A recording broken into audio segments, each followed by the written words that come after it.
los casos que le vamos a tratar es de neumonía. Tiene que haber neumonía, ya sea por neumococo, ya sea por tuberculosis, o ya sea por tiroides, o con un hongo que es afectivo.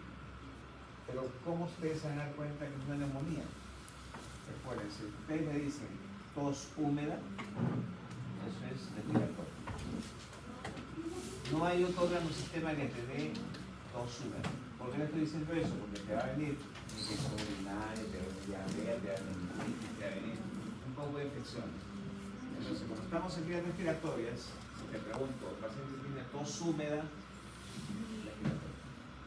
es el dato. Los casos clínicos, ustedes lo van a ver cuando ya se acostumbren a esto, tienen datos que te orientan. ¿Ya? Entonces eso lo están aprendiendo aquí. Entonces, tos húmeda con dificultad respiratoria se llama disnea. Y fiebre, eso es neumonía hasta que no hay más que encontrar. Entonces, si es neumonía, ¿qué van a pedir al paciente? No van a pedirle un examen de puto, un cultivo de puto, eso no le van a pedir. Le van a pedir una radiografía del tórax. Eso es lo que van a pedir. ¿Ya? Si ustedes están pensando en una neumonía, radiografía del tórax. Más aún si viene de la comunidad, NAC, una NAC. ¿Ya? Pero ojo, si es un paciente que está hospitalizado y hace una neumonía, para eso el caso clínico te va a decir paciente, 70 años, ingresa por un ACV o te convulsiona, y después de 4 días de estar hospitalizado, hace tos con infecturación, con fiebre, ¿de qué estamos hablando? ¿De una neumonía de su casa o de intrahospitalario? Ahí es diferente. En el intrahospitalario sí tienen que pedir el cultivo, sí tienen que pedir el hemocultivo, sí tienen que pedir los receptores.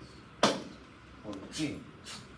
Porque los microorganismos en el intrahospitalario son diferentes a los en la comunidad. Ya, aquí está, por ejemplo, una pseudomonas, un estafilococo, un marsa, o sea, un ble, todo está. En cambio, en la neumonía, aquí en la comunidad, está un neumococo, un estreptococo, una klebsiella. Esos son los típicos. Y en los atípicos está pues un micoplasma, una clamidia, una legionela. Entonces, si tú ya haces el diagnóstico de neumonía, tú dices, ¿será NAC, aquí en la comunidad, o NIH, o sea, intrahospitalario? Eso te lo dice la historia de dónde viene, ¿no es cierto? Si viene de su casa o está hospitalizado.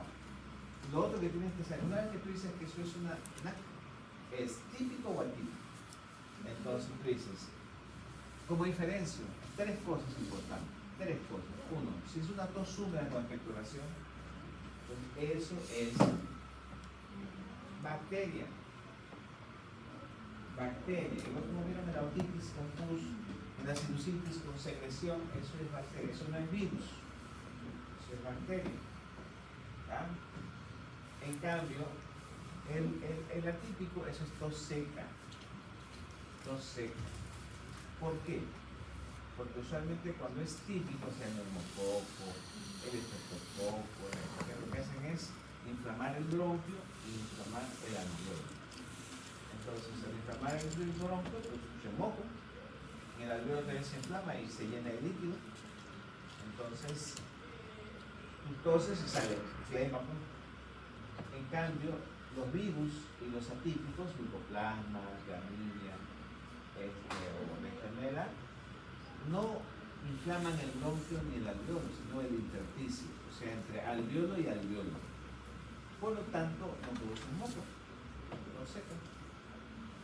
Y lo otro, algo que ustedes no se deben olvidar es, cuando lleven semiología, es apuntar un crepitante.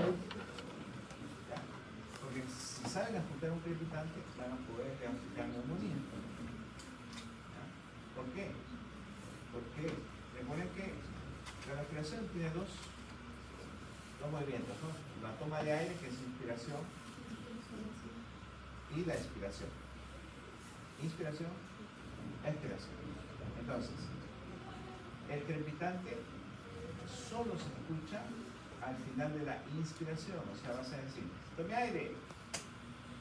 Con el estetoscopio ahí, tome aire. Otra vez, tome aire.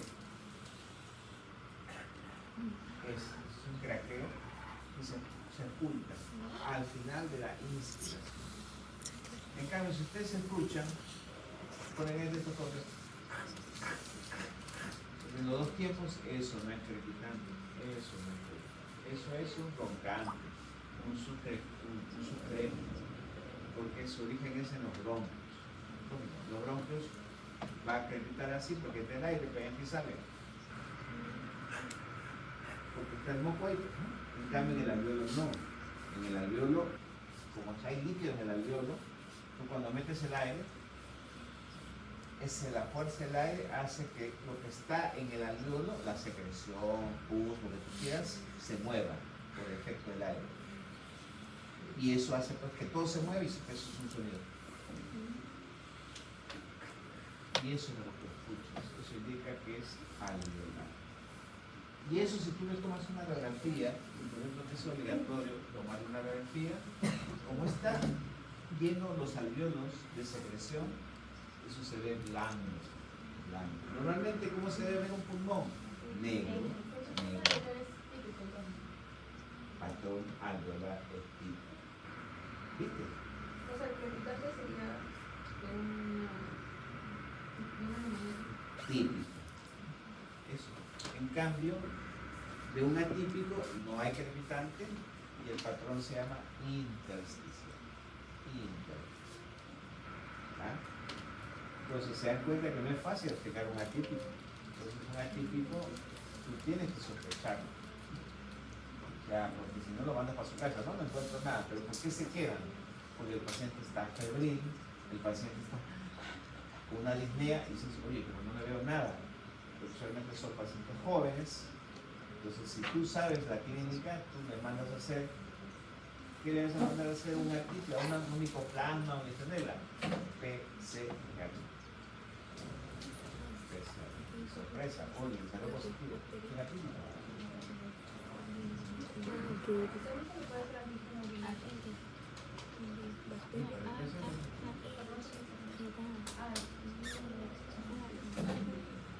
Es lo que pasa que la PCR sí lo está ahí.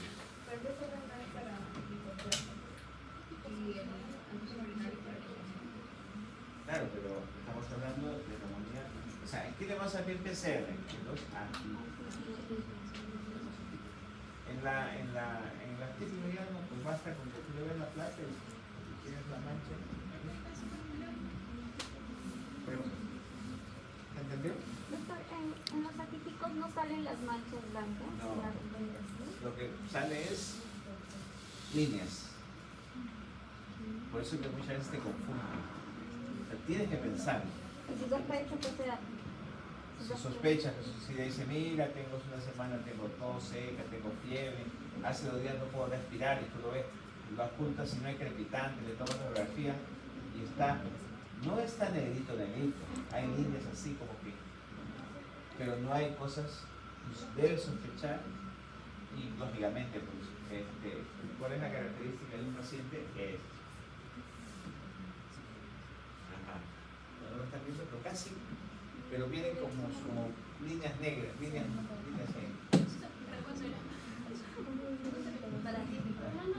Atípico.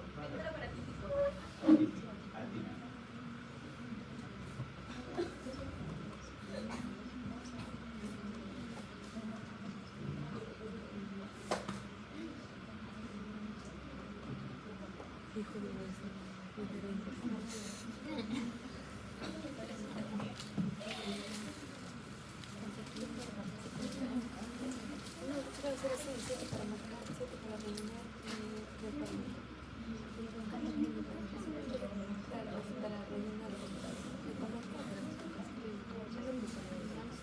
Bien hecho, ¿eh?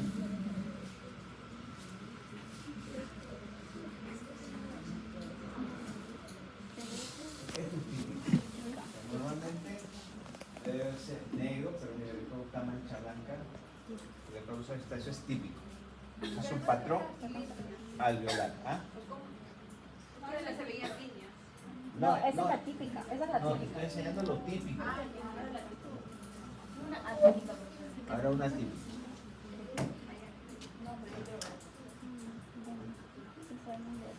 Ahora ya sabemos.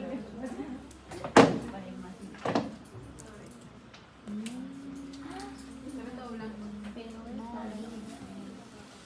Como de líneas. Ah, ¿esas son las líneas?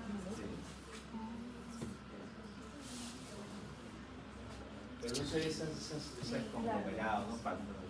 Se llama interfacial. Yo no voy a otro en el mismo PPT o no, pero lo llaman microplasma. Pero el microplasma sí no pertenece a los hologramas. ¿En dónde está?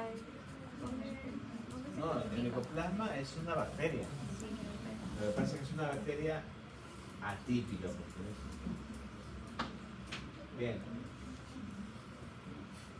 De aquí, ¿qué cosa es lo que tienen que saber? Eso ya lo han visto, ¿no es cierto? Pero lo que tienen que saber es lo siguiente. Que estos son virus RNA. Estos son virus RNA. ¿Qué cosas te vamos a aportar? Los RNA. ¿Y cuáles? Esos tres. Ortomisovirus, paramisovirus y coronavirus. ¿Por qué? Porque te tratamos casos clínicos de qué? De influenza. Pero no te vamos a decir que es influenza.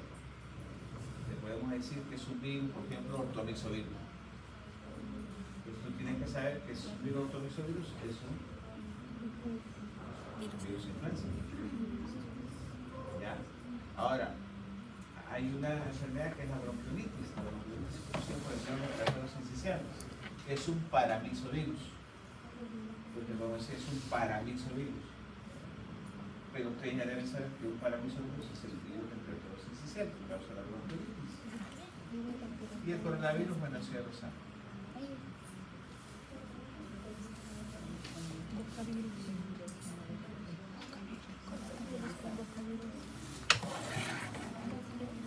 Esto es la bronquiolitis, ¿no? ¿De qué estamos hablando? Si ustedes le preguntan cuál es el diagnóstico para hacer un virus, eso es PCR. Reacción en cadena polimerasa, ahí no hay dudas. No es perografía, no es PCR. Los hongos, los neumonías por hongos son raros, no son frecuentes. Cuando uno sospecha, cuando es un hongo, cuando el paciente no responde al tratamiento que le estamos dando, o es un paciente pues inmunosuprimido. Pero usted tiene que recordar, hay un hongo que no necesariamente se da en inmunosuprimidos. ¿Cuál es ese? Isoplasma. Isoplasma es un hongo que da a inmunocompetentes y inmunosuprimidos. Siempre digo yo, hay cavernas, pues la cueva de las lechuzas que le llaman, o de tantos, ahí en las cuevas hay bastante histoplasma, porque los murciélagos, en las heces, ahí crece el histoplasma. Y cuando entran en esas cuevas, ustedes mueven, es como un colchón, lleno de heces de murciélagos. Y en esos, ahí está lleno de histoplasma. ¿Ya? Porque en la heces de murciélagos le gusta estar histoplasma crecer. Entonces, si ustedes mueven eso, sale un polillo ahí, y si ustedes salen de ahí, pues, hacen una histoplasmosis aguda.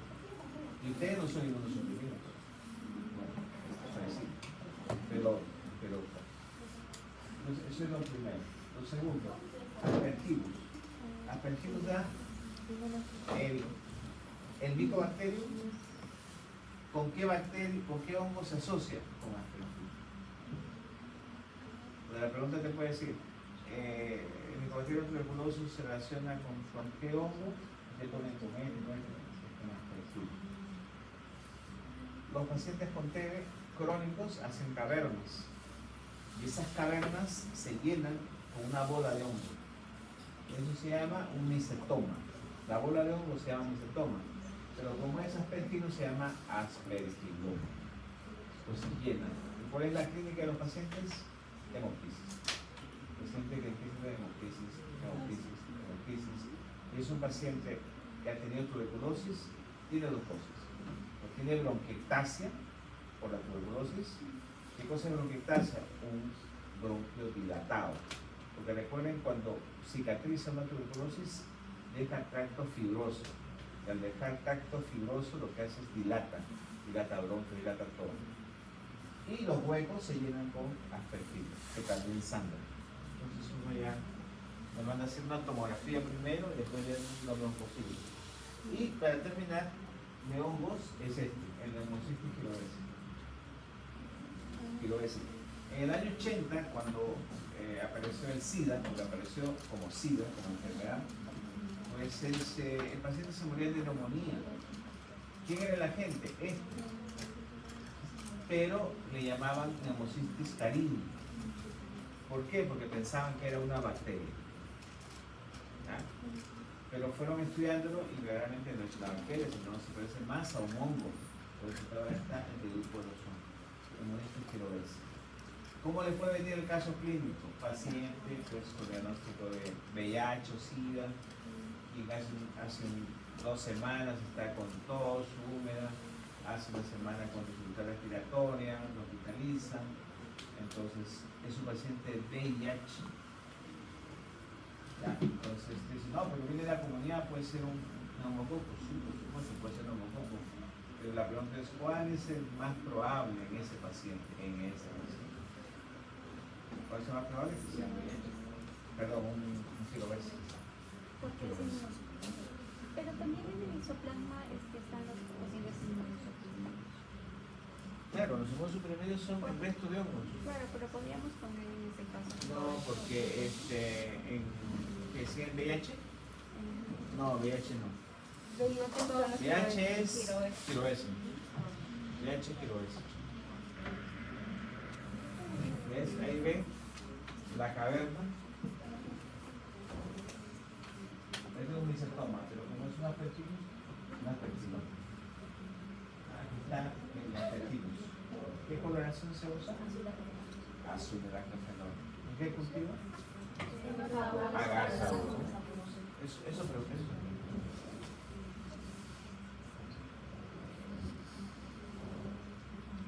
Esta es la bacteria que se ha preguntado, en teoría, porque es nuevo, pero tienen que saber. Difteria. Ya conocemos que hay difteria por la pseudomembrana, ¿no es cierto? Pero esta vez tienen que saber las características del colinebacterium difteriae. ¿Cuáles son las características? ¿Ya? Es un gram positivo, es un platalasa positivo, es un error, eso. Luego, ¿cuál es la bacteria que se ve en letra china? El colinebacterium difteriae.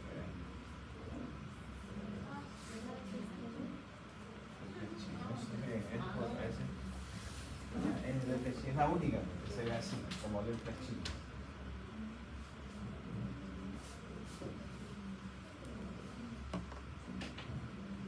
Luego, ahí están las pseudomembranas.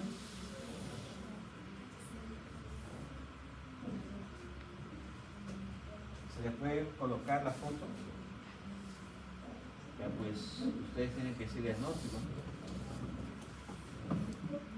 Esto se va a preguntar, pero a unos cuantos usos. No sé cuántos.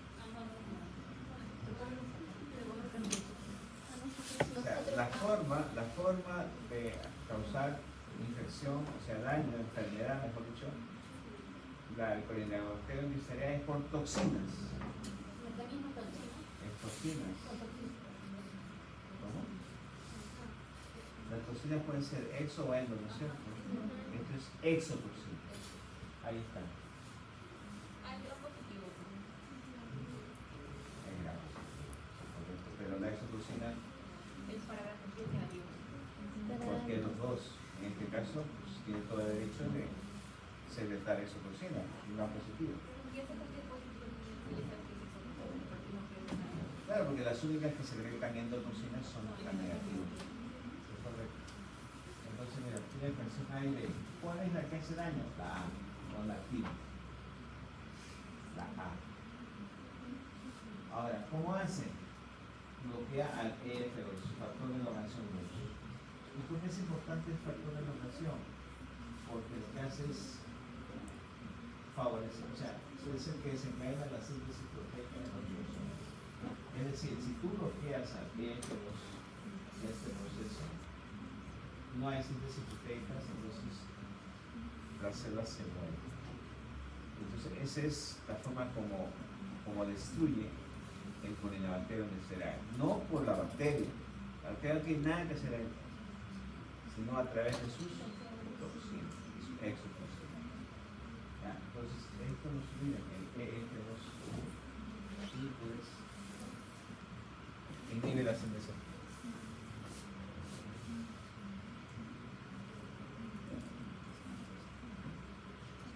Ahí está. El F2 falso verdadero es esencial para las funciones en células ecabiotas. Delta.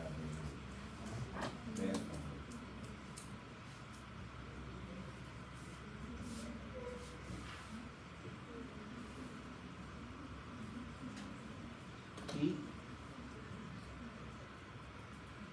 el otro que tienen que saber es la toferina. La Bordetella perclusis. La Bordetella perclusis. ¿Ya? ¿Cómo voy a explicar? Por esa tos violenta y por la tos se llama tos quitosa. Hasta que vomita, se desmaya, se pone cianótico, ¿no? Entonces se llama tos quintosa. Quintosa. Entonces 5 veces está.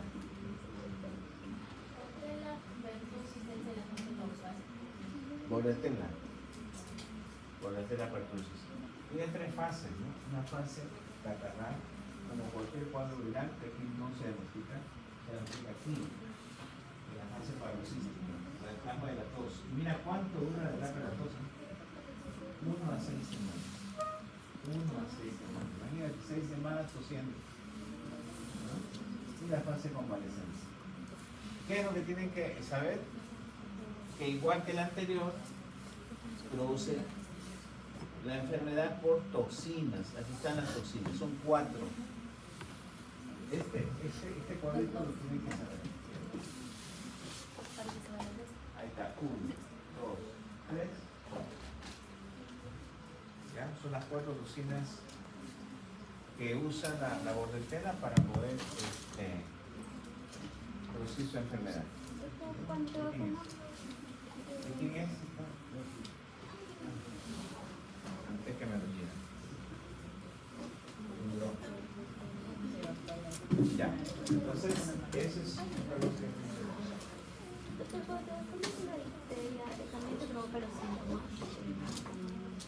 la histeria, ajá. Una pregunta me está olvidando. ¿Cuál es el organismo que afecta a la histeria? Principalmente. Y que causa la muerte. ¿Cuál es? El tesano también. Está bien. El corazón. Claro, es la histeria. Ustedes, si están en contacto con un paciente con histeria, tienen que vacunarse. Porque eso es muy contagioso. Muy contagioso. Claro. Depende. Pero el riesgo es, por ejemplo, si tú tienes 10 años que no te vacunas, te necesitas ser pacientes con histeria, tienes factores de riesgo.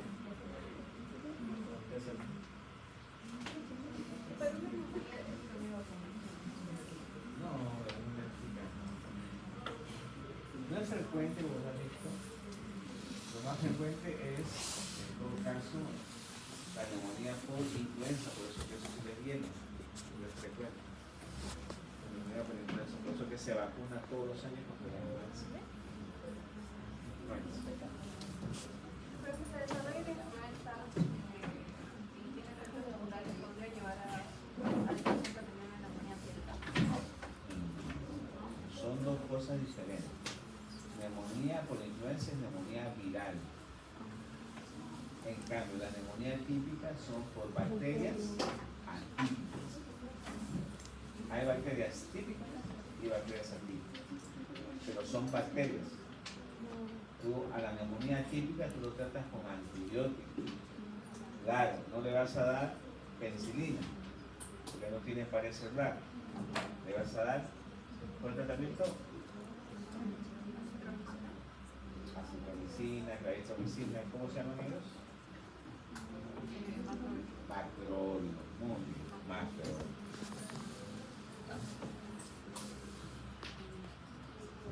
Bien.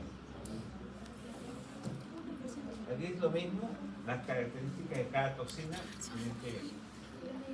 Y finalmente, en tuberculosis, que de hecho que va a venir una pregunta, pues algo que siempre tiene que saber es esto, las características microbiológicas, que vamos en microbiología, que tienen que saber, la admisión, el cultivo, ¿ya?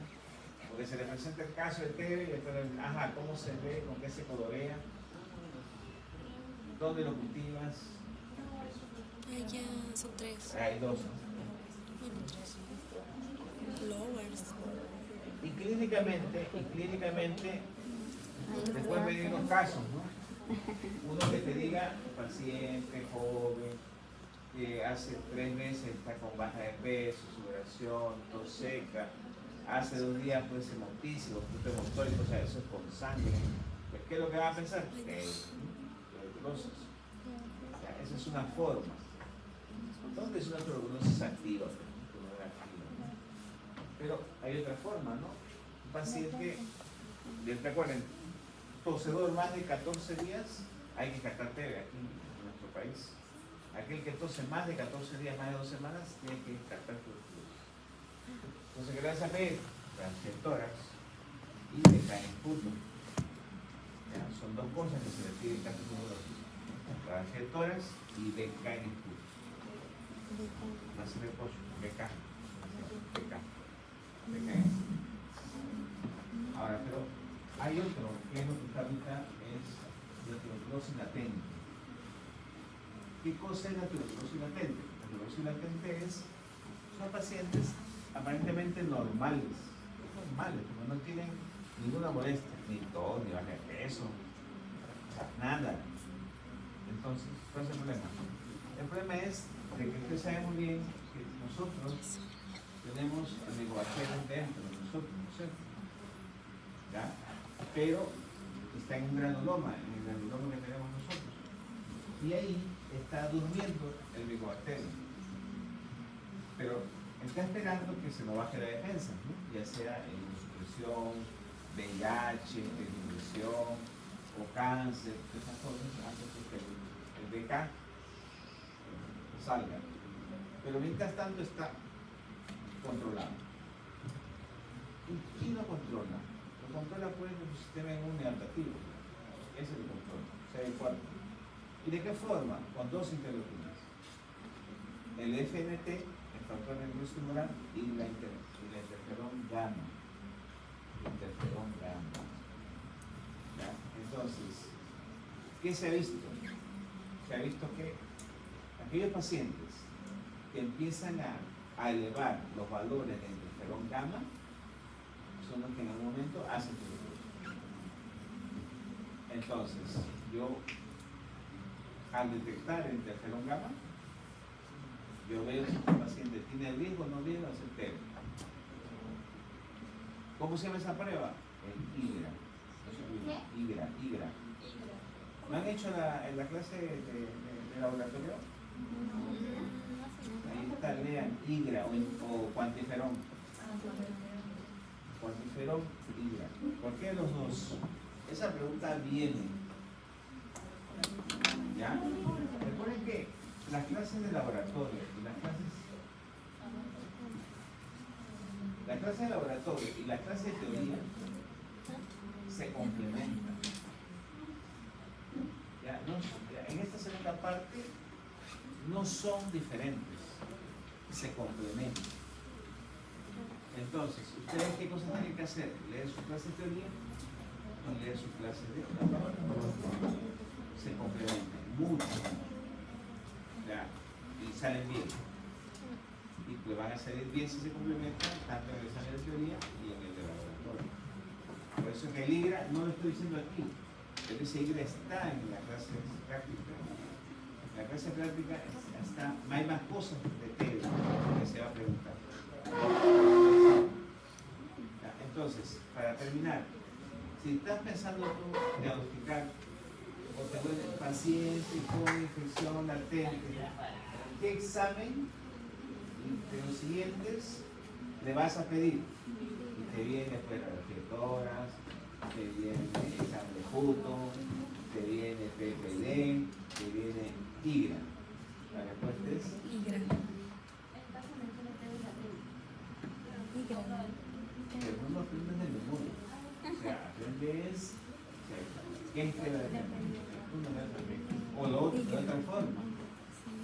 Estás pensando tú en un paciente con trombosis activa. Escucha la pregunta. ¿Cuál de los siguientes exámenes no le vas a indicar? Tuberculosis pulmonar activa. ¿Y qué pone? Reflectoras, examen de puto, cultivo de puto, IGRA. Vean la forma en que uno pregunta. ¿Te diste cuenta? ¿Qué no vas a poner? ¿Ya? O sea, es para que veas qué cosa es lo Sí, que es estás. activa. ¿Qué no vas a poner? Ya, muchachos. Vamos a continuar. Ya, perdón. La Dame-